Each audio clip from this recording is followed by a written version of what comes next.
Dans le cadre de mes capsules hors séquence, encore une fois, voyons voir les structures de décision avec JavaScript. Alors bonjour, mon nom est Luc Boyer, bienvenue dans une autre petite capsule JavaScript. Aujourd'hui, on va s'intéresser aux structures de décision. Alors, on va y aller immédiatement si vous permettez. Alors, on a donc ici un petit projet. Voici comment je débute mon projet en question. Alors ici, je déclare ici une variable qui s'appelle intnb qui est égale à document_get_element_by_id de txt nb.value-0. Alors c'est comme ça que je vais aller chercher un petit nombre ici. Ce nombre-là ici provient évidemment ici d'un input que j'ai fait, donc de type texte, classe je rien mis. id est égal à txt nb et j'ai déjà plugué une valeur donc pour commencer. Vous remarquerez ici que j'utilise un petit div, donc id est égal à div_res. Et c'est le résultat en fait de ce que je vais donner ici, donc document_get_element_by_id de div_res inner.html est égal à intnb. Alors, je vais mettre ça un petit peu plus grand ici. Assurez-vous que c'est fonctionnel. Donc, théoriquement ici, là, avant de faire quoi que ce soit, assurez-vous que tout ça ici, lorsque vous allez cliquer par exemple sur donc le bouton ici, je devrais avoir un 5 qui va apparaître ici. Donc, je fais simplement ici plugger dans mon div ce que j'ai fait préalablement ici avec une valeur de 5. Bon, première structure de décision qu'on va voir, c'est le if. C'est la première chose qu'on montre généralement quand on fait un peu de programmation. Alors, voici comment ça fonctionne. Le if fonctionne comme ceci. Oups, ça commence bien mal. If, et on fait ceci, et on fait ceci. Donc, ça, c'est la structure de base. If, quelque chose qui va se passer ici, alors, fais quelque chose. All right? On va commencer avec quelque chose qui est très, très simple au départ. Alors, si vous permettez ici, je vais simplement mettre ici if int nb est égal à 5. Alors ici, je vais avoir quelque chose et je vais plugger ici quelque chose à l'intérieur. Donc ici, je vais une petite alerte. Donc ici, tout simplement, alerte. Bon, c'est correct.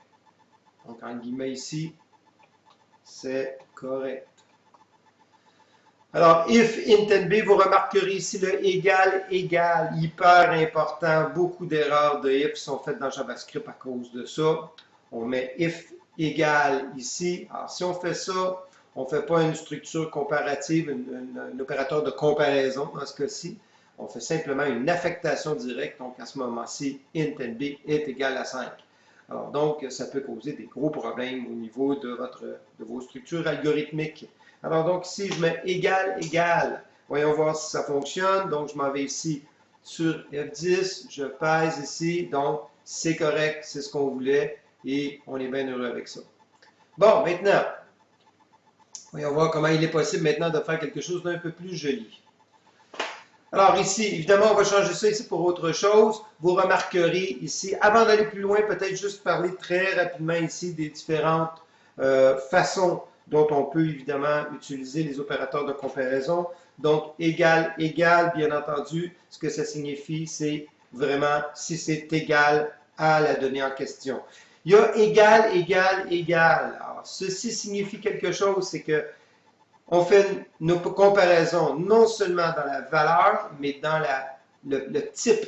Alors, donc, vous allez voir tantôt, ça peut causer des petites confusions, puis on va le voir dans quelques secondes.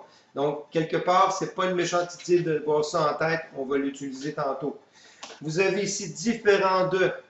OK, différent de. Donc, si, exemple, int nb est différent de 5. Je peux aussi faire ceci, différent de. Donc, non seulement en valeur, mais en type. Encore une fois, on verra ça un peu tantôt. Alors, on peut évidemment faire plus grand ou égal, bien entendu, plus petit ou égal. Alors, ce sont les principaux. Il y en a une couple d'autres, mais essentiellement, c'est ceux qu'on va voir dans le cadre de notre cours. Alors ici, je vais les placer là pour le moment. Alors évidemment ici, juste montrer ici qu'est-ce qui est possible de faire. Je vais aller chercher une nouvelle valeur ici, une nouvelle variable. Alors ici, je vais mettre string nb. Donc ici, du texte, string NB, et j'enlève le truc à la fin ici. OK, on voit ici, puis j'ai besoin d'une autre variable ici qu'on va beaucoup utiliser. Donc, var ici, message est égal à rien pour le moment. On met ça vite. OK? Alors, on va l'utiliser dans un contexte de message dans quelques instants. Donc, if int nb ici, voici ce qu'on va faire. Message ici est égal à c'est correct. Donc, assurez-vous que ça, c'est fonctionnel et remplacez évidemment le int nb ici par message. On n'a rien changé dans le game, on veut juste se donner une structure dans laquelle on va travailler. Alors, donc ici, je m'en vais comme ceci et on voit qu'effectivement, c'est correct, c'est ce que je voulais, je suis bien heureux avec ça. Alors, voyons voir maintenant qu'est-ce qui est possible de faire. Regardez bien. Donc, on comprend qu'ici, int nb, on veut retourner donc une valeur, un nombre, ok, un type donc une valeur de type nombre. Et ici, ça va être un type texte. Regardez bien le truc qui est intéressant ici. Donc, str ici, nb. Donc, si int nb est égal à strnb, c'est correct. Voyons voir qu'est-ce qui va se passer. Je m'en vais ici, je m'en vais ici, et le système me dit que c'est correct. C'est pas nécessairement correct, parce que si vous regardez bien, puis si vous avez bien compris ce qui se passe ici, c'est pas correct. Vous avez ici un type intNB qui est supposé être un nombre, puis ici strNB qui est un string. Alors, on est tous dans les notions de transtypage, puis en fait, de tous les problèmes qui peuvent être générés par rapport à JavaScript.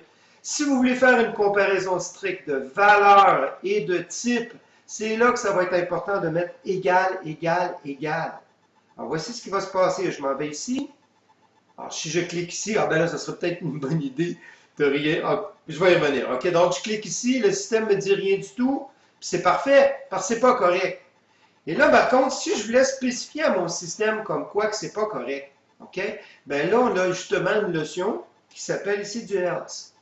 OK, donc tout de suite après la fermeture de l'accolade, OK, alors je m'en vais ici, puis là, je vais mettre ici message, c'est pas correct. Donc, c'est pas correct. Désolé, la faute de français, c'est pas important. Pour le moment, ce n'est pas correct. Alors, c'est pas correct. On s'en va ici. Voyons voir ce qui se passe ici. Je m'en vais là. C'est pas correct. Très important de comprendre cependant, OK, que idéalement, toujours mettre le else à côté. Dans certaines circonstances, vous n'aurez pas de problème parce que le système if peut essayer de comprendre un petit peu plus loin ici s'il y a un else. Mais si vous avez intercalé quelque chose à l'intérieur entre le if et le else, c'est là que ça va mal aller. Alors, si vous remarquez ici, je m'en vais comme ça, je m'en vais ici, et le système, oups, c'est pas ce que je voulais, je m'en vais ici, et il va me dire, c'est pas correct, c'est parfait, ça me convient. Mais si je mets par exemple x égale à 2, pour n'importe quelle raison, et là je m'en vais ici, le système va me dire comme quoi que ça ne marche pas, parce que j'ai intercalé quelque chose.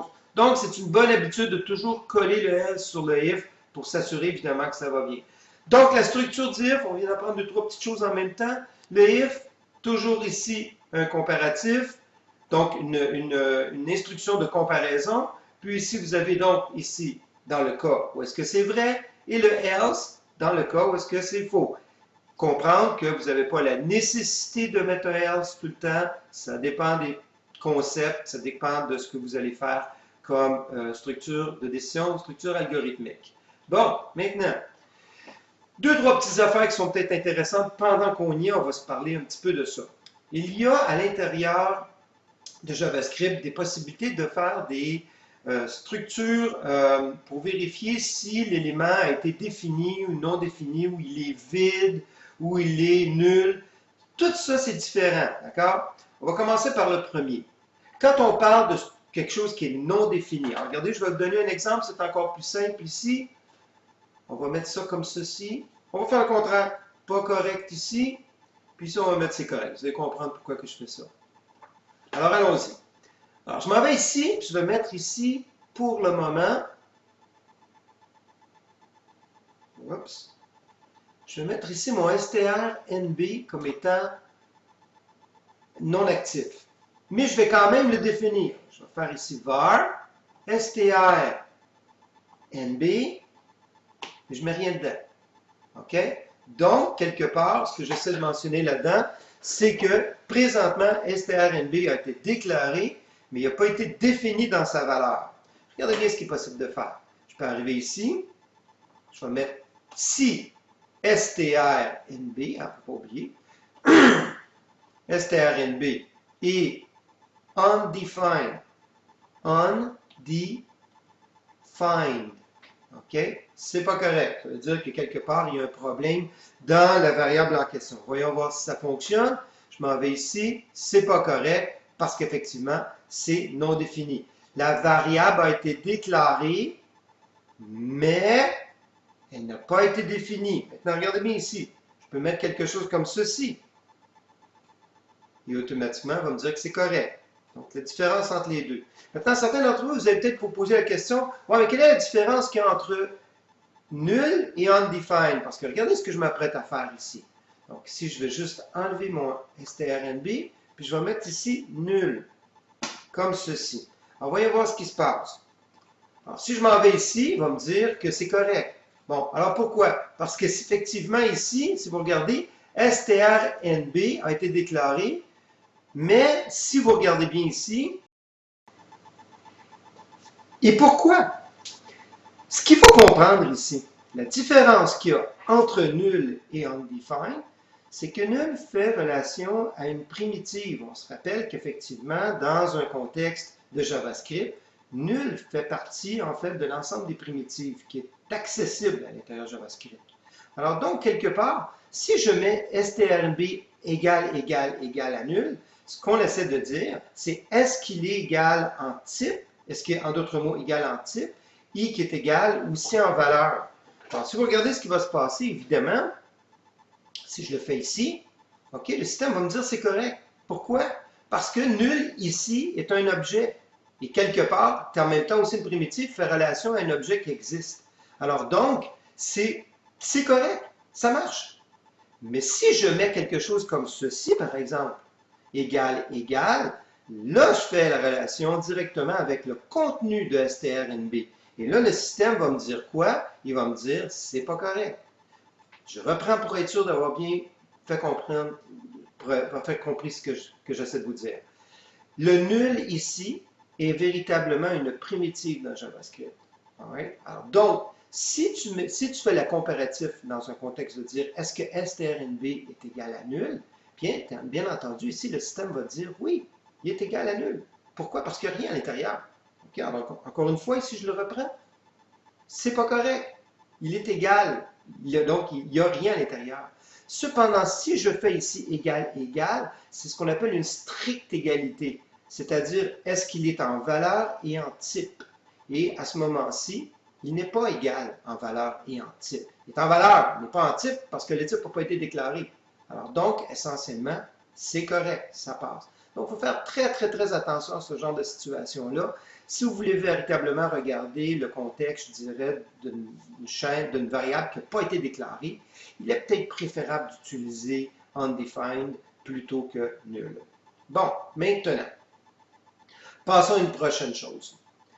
Si je veux maintenant vérifier si ce qui est à l'intérieur de notre système ici, donc en termes, je vais remettre ici, si vous permettez, ceci, comme cela, et je vais enlever ceci, mais en fait, je vais peut-être le garder. Si je veux maintenant vérifier si c'est un nombre que j'ai mis à l'intérieur, okay? Alors, on peut faire deux, trois petites affaires qui sont intéressantes. Premièrement, je peux faire une comparaison stricte. C'est-à-dire, je peux arriver et dire, est-ce que intnb est égal à strnb? Alors, regardez bien ce que je peux faire ici. Donc, si intnb est égal à intnb est égal à strnb. Alright? Alors, donc, si on fait quelque chose comme ça, on se souvient de ce qu'on a fait tantôt. Donc, ici, le système va me dire c'est correct, mais dans le sens, si, est-ce que l'I est égal? OK, dans ce cas-ci, est-ce que strnb est égal à intnb? Le système devrait me dire dans ce cas-ci comme quoi que c'est fonctionnel parce que, effectivement, il n'y a pas une stricte égalité. OK? Maintenant, si je veux faire quelque chose, par exemple, puis quelque part, ce qu'il faut comprendre, c'est que si je le mets comme ça ici, le système va me dire c'est pas correct. Encore une fois, le contexte de comprendre la différence qu'il y a entre une double égalité et une triple égalité. Est-ce que présentement strnb est égal à intnb? OK. Oui, c'est égal. Donc, dans ce cas-ci, si vous regardez ce qui se passe ici, c'est pas correct. On aurait dû le mettre dans l'autre sens pour comprendre ça ici. Donc, dans ce cas-ci, il y a égalité, OK? Parce que le système va pas faire la distinction entre le mode texte et le mode entier qu'on a défini en haut ici, OK? Mais ici, si je mets une triple égalité, OK? Donc, est-ce qu'il est en contexte de type et en contexte de valeur? Non. Alors, automatiquement, ici, il s'en va dans le else. C'est correct. Ce qui, entre guillemets, pourrait signifier c'est pas correct. Bon, OK. Alors, j'espère que vous comprenez un petit peu le principe ici. Je vais juste m'assurer que c'est bien compris. Donc, ici, si je mets égal, égal, donc des valeurs. Donc, c'est des valeurs ici qui sont identiques, mais pas nécessairement du même type. Puis ici, si vous permettez, je vais enlever le else. Je ne vais rien mettre du tout ici pour être sûr qu'on se comprenne bien. D'accord? Donc, c'est des valeurs identiques. Est-ce que c'est vrai? C'est des valeurs identiques. Maintenant, ici, si je mets une triple égalité, OK, c'est des valeurs identiques, mais dans ce cas-ci, je vais mettre, dans ce cas-ci, c'est des valeurs identiques,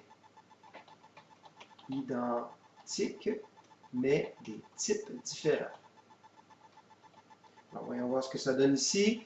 Donc, si strnb est égal à intnb, c'est des valeurs identiques, mais dans ce cas-ci, on est d'accord que ce n'est pas le même type. Alors, donc, je devrais m'en aller, évidemment, de l'autre côté, valeurs identiques, mais de type différent. Puis, juste pour être sûr que vous comprenez bien ce que je veux dire, j'enlève le moins 0. Donc, les deux ici sont égaux, right? Alors, voyons voir ce que ça donne ici.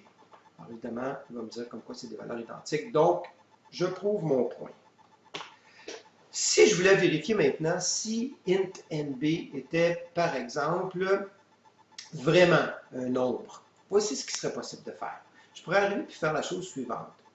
Je m'en vais ici, comme ceci, et je vais utiliser une fonction ici qui s'appelle isNotANumber. isNotANumber, et je vais vérifier ici intnb.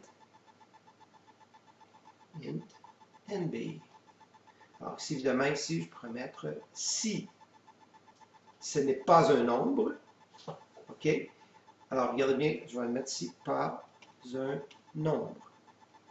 Puis ici, on pourrait mettre si est un nombre. Alors, voyons voir ce que ça donne ici. Alors, je mets quelque chose comme 5. Oups, j'ai fait une petite erreur. Voyons voir ici. Message est égal à nombre. Is not a number. Ouais, il y a deux façons de le faire ici. Je vais vous montrer les deux méthodes. Évidemment, ça serait peut-être intéressant de mettre is plutôt que in. Alors, je m'en vais ici. Is not a number. Ça serait peut-être pas une méchante idée d'ajouter ici une autre parenthèse. OK, alors donc, on va vérifier ici. Is not a number. On le voit ici comme ça. Alors, voyons voir ici. Je m'en vais ici. Je clique ici. Est un nombre, ça me semble logique. Maintenant, si je mets quelque chose comme ceci, n'est pas un nombre, encore une fois, c'est correct. Si je rajoute ici avec un 4, c'est pas un nombre. Si je mets 4 avec quelque chose, c'est pas un nombre parce qu'on n'a pas fait de transtypage. Encore une fois, ici, faire attention entre 4.2, OK, qui est un nombre, mais 4,2, qui n'est pas un nombre. OK, alors, donc ça, c'est quelque chose qu'on aura l'occasion de voir comment il est possible de passer à travers cette problématique-là, mais essentiellement de comprendre que pour le moment, okay, on est poigné avec la problématique du point versus la virgule comme séparateur décimal. Bon, OK, alors donc, is not a number. Vous auriez pu faire aussi la chose suivante, égale à true. OK, donc ça aurait pu être quelque chose qui aurait pu fonctionner. Il n'y aurait pas eu de changement majeur sur ça ici. Vous auriez pu faire aussi la chose suivante. OK, est différent de true. Il y a plusieurs façons d'y arriver, d'accord? Donc, mais ce qui est important de savoir, si vous vous sentiez à l'aise avec une autre façon, d'une façon ou une autre. Mais évidemment, c'est sûr que si vous faites ça comme ça, il faut changer les messages en conséquence. Donc, encore une fois ici, non, ça ne marche pas. Donc, parce qu'il faut changer les messages de place. Donc, simplement mentionner, habituellement, je préfère faire ça de même. OK, puis généralement, ça cause pas trop de difficultés. Maintenant, ceci est un if bien ordinaire. Alors, évidemment, c'est sûr qu'ici à l'intérieur, je pourrais faire quelque chose d'autre, c'est-à-dire, bon, c'est pas un nombre, on peut faire ce qu'on appelle de l'imbrication. L'imbrication, ce que ça signifie, puis ça, on peut faire beaucoup d'imbrications, en fait, essentiellement, dans les structures algorithmiques, il y a beaucoup d'imbrications, que ce soit des structures de décision, dans des structures itératives, etc. Donc, c'est le principe de base, en fait, de l'algorithmie, c'est de mettre des blocs d'instructions à l'intérieur de différentes structures. Je pourrais faire la chose suivante si je le voulais. Alors, imaginons qu'ici, j'ai véritablement bien défini comme quoi c'est pas un nombre ou quoi que ce soit, donc j'envoie un message. Et là, ici, ce que je vais faire autre chose. OK? Donc, je peux partir d'une autre structure ici, OK, dans laquelle ici, je pourrais mentionner if, par exemple, int nb, sachant maintenant qu'on sait que c'est un nombre, OK, est plus grand que 100. OK? Alors ici, je vais juste amener ça ici comme ceci. Et je pourrais dire ici, est un grand nombre. Mettons. Est un grand nombre. Alors, évidemment, c'est sûr qu'ici, je ne vais pas aller plus loin, mais simplement comprendre que j'ai mis un if à l'intérieur d'un else. J'aurais pu mettre ici un if. OK? À l'intérieur de ça ici, toutes les possibilités sont là, dépendamment évidemment de la manière que vous voulez travailler votre algorithme. Ici, vous pourriez par exemple faire un if dans lequel vous voulez vérifier si c'est une chaîne vide, par exemple, ou s'il y a du texte qui a été rentré. Donc, on pourrait faire ça à l'intérieur du if ici. Et c'est dans le else que j'ai décidé de mettre ici donc une autre comparaison, une autre structure de décision. Alors, donc, si ici int nb est plus grand que 100, est-ce que c'est un grand nombre? Alors, voyons voir ici, je mets 105. On voit qu'effectivement, encore une fois, j'ai fait une petite erreur. Voyons voir où est-ce que j'ai fait mon erreur ici. Je vais finir par m'habituer. Bon, OK, alors allons-y. F10, je mets 105 ici. Et effectivement, c'est un grand nombre. Si je mets par exemple, je sais pas, blablabla, c'est pas un nombre, mais évidemment, la problématique, si je mets 5 par exemple, il n'y a rien que ça va donner, parce qu'effectivement, je n'ai pas défini la situation. Je pourrais par exemple faire la chose suivante ici. Regardez bien. Et là, c'est là que je vais vous faire voir la différence entre une imbrication et aussi des structures de décision qui sont séquentielles. Je pourrais très bien faire la chose suivante ici. If, comme ceci. Et là, cette fois-ci, je vais dire, par exemple, if si nt, donc nb, modulo 2, excusez-moi, modulo 2, est égal à 0, alors ici, je vais lui spécifier tout simplement que c'est un nombre pair. C'est un nombre pair. OK, alors c'est un grand nombre. Alors, voyons voir ici ce que ça va donner. Puis regardez ce que je vais mettre ici. Je vais mettre plus égal. Et ici, je vais mettre et est un grand nombre. On sait comprendre ce qui va se passer ici. Donc, c'est un grand nombre, puis c'est un grand nombre et est un nombre pair. Alors, voyons voir ce qui va se passer. Alors, je mets ici un 4. Donc, il va me donner et est un nombre pair. Mais si je mets 104 ici, il va me donner c'est un grand nombre et un nombre pair. Bon, il y aura tous les contextes pour pouvoir s'assurer qu'il n'y ait pas le et est un nombre et 1. On pourrait peut-être le mettre ici ailleurs, ça serait peut-être plus logique. Donc, comme ceci, et est, parce que vous voyez venir qu'est-ce qui va se passer. Voyez-vous, c'est séquentiel ici. Alors donc, ici, je pourrais faire la même chose, puis cette fois-ci, y aller de la façon suivante. Si c'est égal à 1, oups, c'est égal à 1 ici, alors c'est un nombre impair. Alors, voyons voir ce qui va se passer ici. Je n'ai pas fait d'erreur, non, est un nombre impair. Alors, voyons voir ici.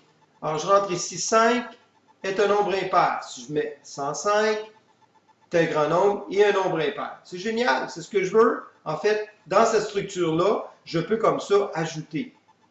Ce qui est important de savoir cependant, c'est que je voulais, par exemple, ne pas prendre en considération les nombres qui sont grands. J'aurais l'obligation ici de dire donc, je refuse cette entrée-là. Alors, je pourrais effectivement faire la chose suivante ici. Je pluguerai un else là. Et je mettrai tout ça à l'intérieur ici, comme ceci. Alors, donc, j'oblige en fait mon utilisateur, par exemple, à rentrer un nombre un peu plus petit. On va enlever les espaces qui sont trop ici. OK, alors voyons voir ce que ça donnerait ici. Donc, ici, si je m'en vais vers quelque chose qui est quelque chose qui n'est pas un nombre, je veux le spécifier ici. Sinon, alors je m'en vais ici, si c'est un grand nombre, un trop grand nombre, je lui spécifie ici, et là, dans ce cas-ci, évidemment, c'est un grand nombre, refusé. Refusé. OK? Sinon, là, on embarque avec le contexte de dire c'est un nombre pair ou impair. Voyons voir ce qui se passe ici. Donc, je m'en vais ici, je clique ici, c'est un nombre impair. Yeah, ça marche. 4, c'est un nombre pair, ça marche. Blablabla, bla, bla. C'est pas un nombre. Et ici, si je mets 101, évidemment, c'est un grand nombre. Évidemment, on conviendrait ici que si je mets 100, c'est un nombre pair. Pourquoi? Parce que j'ai mis ce qui est plus grand que. Si je voulais spécifier que 100 n'est pas inclus, il faudrait que je mette plus grand ou égal.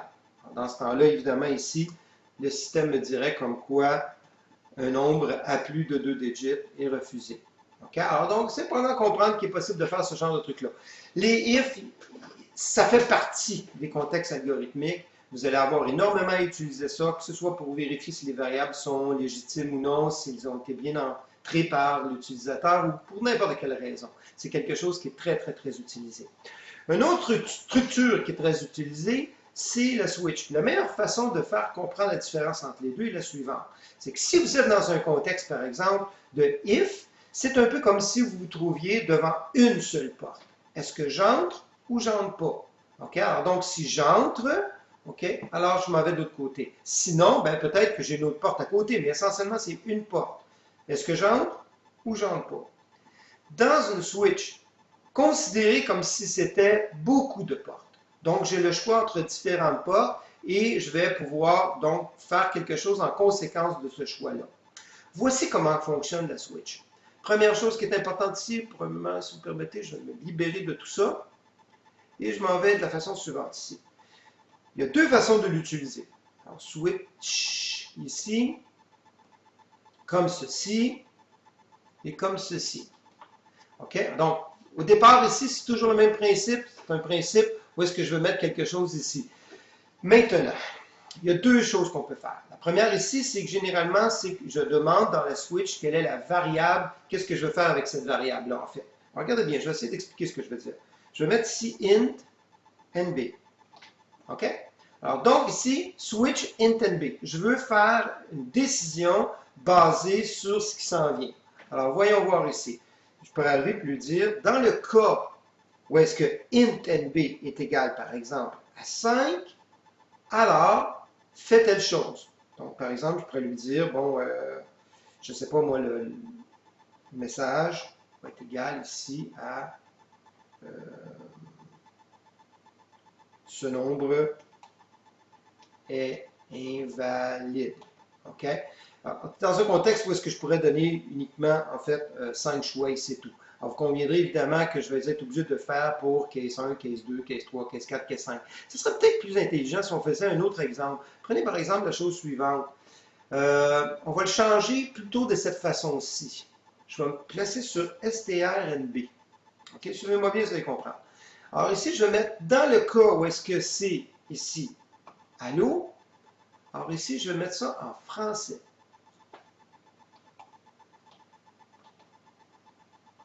Et regardez bien ce que je vais mettre ici, c'est important de le faire, je vais mettre ce qu'on appelle une structure avec un break. Un break, ce que ça signifie, en d'autres mots, c'est arrête là. OK? On passe à autre chose. On sort carrément de la switch en question. Maintenant, encore une fois, si vous permettez, je vais faire ça rapidement. Alors ici, je vais mettre, évidemment, pour le fun ici, ciao. Je pense que c'est comme ça que ça s'écrit. Je vais mettre italien ici. OK. Ici, je vais mettre hello. Ici, je vais mettre anglais. OK. Et important, dans les structures switch, tentez toujours de prévoir ce qu'on appelle un default. Un default, ça veut dire s'il n'a pas rencontré toutes les portes, ben, il faut qu'il sorte quelque part. D'accord? Dans ce cas-ci, si je vais mettre message est égal langue inconnue. Langue inconnue. Et je n'ai pas besoin de mettre de break parce que je suis rendu à la fin. Langue inconnue. Donc, essayez toujours de prévoir un default par défaut, en d'autres mots, s'il n'a pas rencontré les choix précédents, bang, on sort de là, on fait autre chose. OK?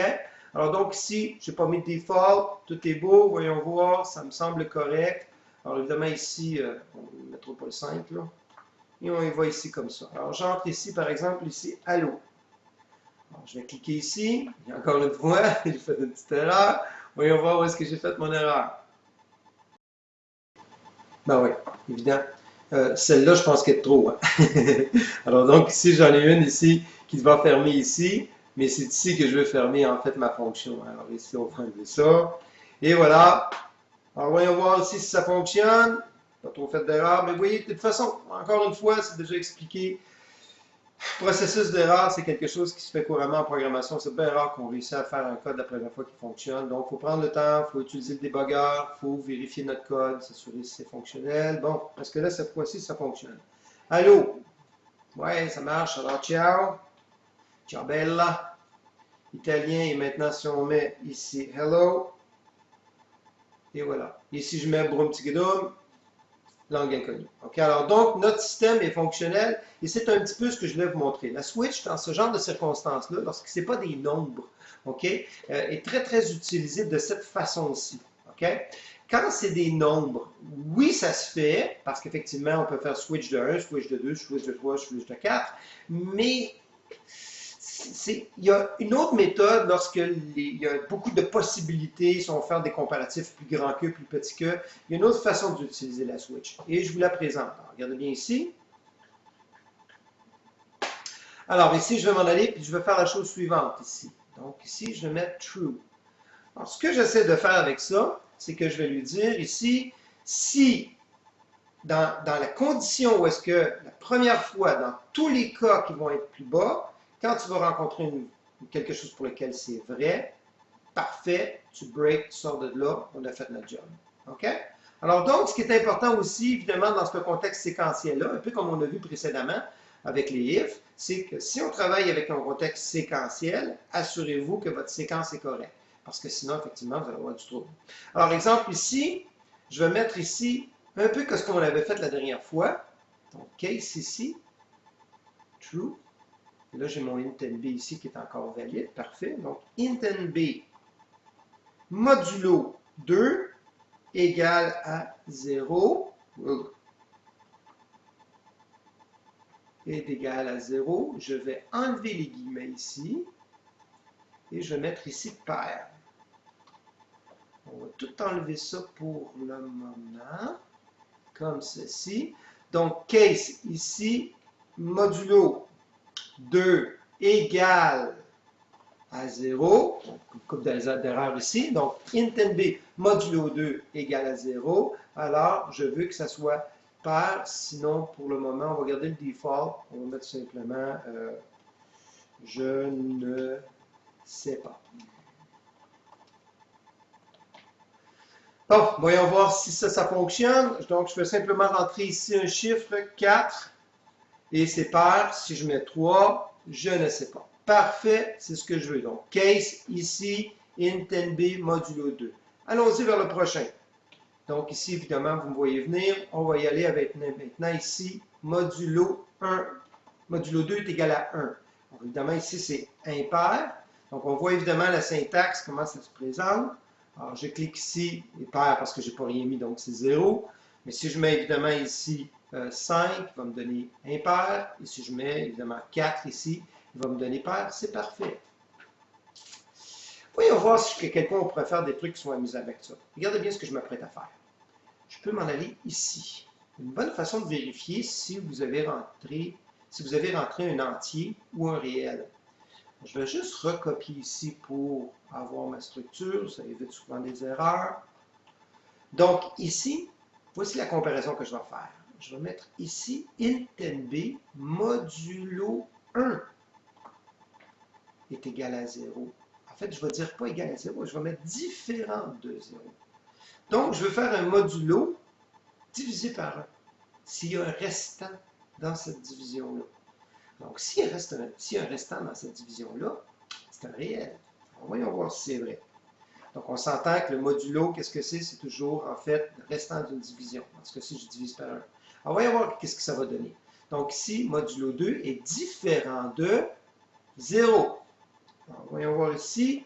Je rentre mon 4, yeah. Je rentre mon 3, yeah. Et je rentre ici 3.1 réel. Yeah, c'est fonctionnel. Donc, j'ai trouvé une méthode pour justement vérifier si mon entrée est un entier ou non. Bon, je pourrais mettre un if. Hein? Je peux mettre un if à l'intérieur d'un case ici. Là. OK? Je pourrais faire un paquet de choses là-dedans. Là. OK? C'est possible. Encore une fois, on peut mettre un if dans des cases. Donc, pas un if dans un switch, un if dans un case d'une switch. Mais je pourrais mettre aussi un switch dans un if. Je pourrais mettre un switch dans une switch. Ça aussi, c'est possible. Toutes les possibilités sont bonnes en autant évidemment que votre structure algorithmique est correcte. Bon, voyons voir ici maintenant. Je vais faire la même chose. Je vais reprendre mon copier-coller ici. Puis là, cette fois-ci, je vais m'en aller ici avec is, un peu comme on l'a fait tantôt, is not a number. Not a number. Je vais effacer ça ici. Puis ici, je vais mettre is not a number de int nb. Pardon? Donc, is not a number de int nb. Voyons voir si c'est fonctionnel. Donc, je veux savoir si j'ai rentré du texte ou non. Alors, voyez-vous, je suis un peu en amont. Hein? Donc, si je rentre quelque chose comme ceci, je devrais avoir quelque chose. Oups, j'ai fait une petite erreur ici. Évidemment, on va mettre du texte ici. Pardon. Alors, voyons voir ici, je rentre n'importe quoi. Tu devrais me dire comme quoi que c'est du texte. Ça ne devrait pas changer que si je mets 5 points ici, il me dit que c'est un réel. Et que si je mets 5 ici, il me dit comme quoi que c'est un chiffre impair. Tout ça, c'est correct. Mais voyez-vous, c'est important parce que si je mets ça en amont, un peu en bas, quoi que ce soit, il peut y avoir vraiment des implications qui sont importantes dans un contexte séquentiel comme ceci. N'oubliez pas, dès qu'il rencontre la première condition qui est vraie, lui, il sort. Là. Le break va lui dire, sors de là. Bon, OK, voyons voir si on peut faire quelque chose d'autre ici. Si vous permettez, je vais aller plus rapidement. Donc, encore une fois ici. Case ici. Et là, cette fois-ci, je vais remplir ici, puis je vais mettre int nb. nb est égal, oups, int. Case ici, int nb. int nb est égal à vide. Alors, dans ce temps-là, je vais dire simplement comme quoi que c'est vide. Voyons voir. Si je rentre rien du tout, il va me dire, oups, j'ai une petite erreur ici. Donc, a number ici. OK, je ne l'ai pas mis au bon endroit. Donc, ici, comme quoi que not a number, ce n'est pas, c'est du texte. C'est ce qu'on voulait faire. Donc, j'ai fait une petite erreur ici. Ici, je vais mettre que c'est vide. Bon, voyons voir. Je vais un petit peu trop vite là. Case int nb est égal à rien. Alors, c'est vide, not a number. Bon, ça devrait être correct. Donc, voyons voir ici. Je ne rentre rien du tout. C'est vide. Et ça ne m'empêche pas que si je rentre pour un petit guédum, il va me donner du texte. Encore une fois, ma structure est correcte. Continuons avec un autre petit cas. Je peux m'en aller maintenant en faisant la chose suivante. Si int nb, encore une fois, je vais y aller plutôt comme ceci, case int nb est égal undefined. Undefined ici, non défini.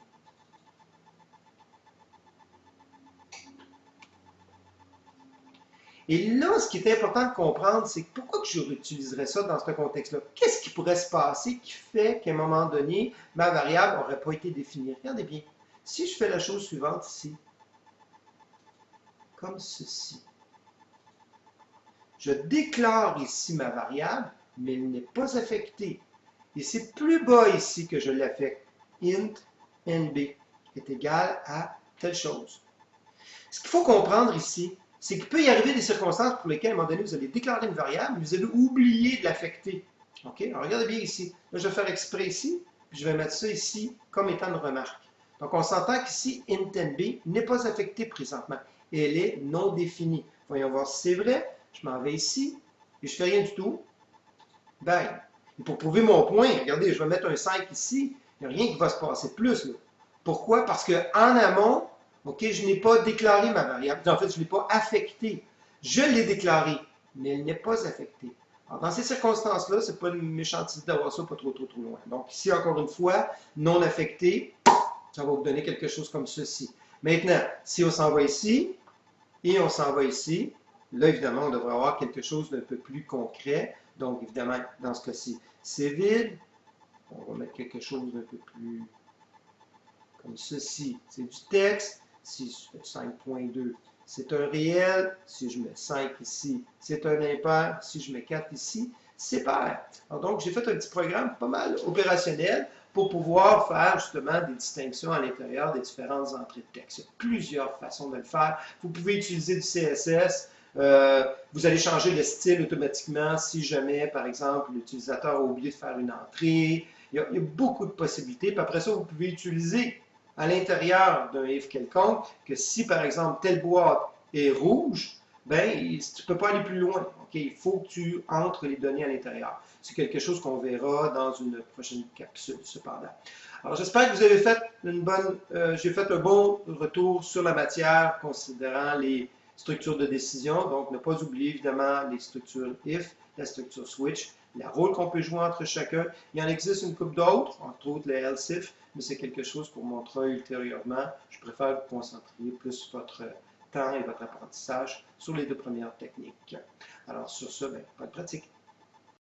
Alors, j'espère que vous avez apprécié. Si vous avez aimé la vidéo, n'hésitez pas à me faire un beau like et de vous abonner à ma chaîne. Ce serait très apprécié.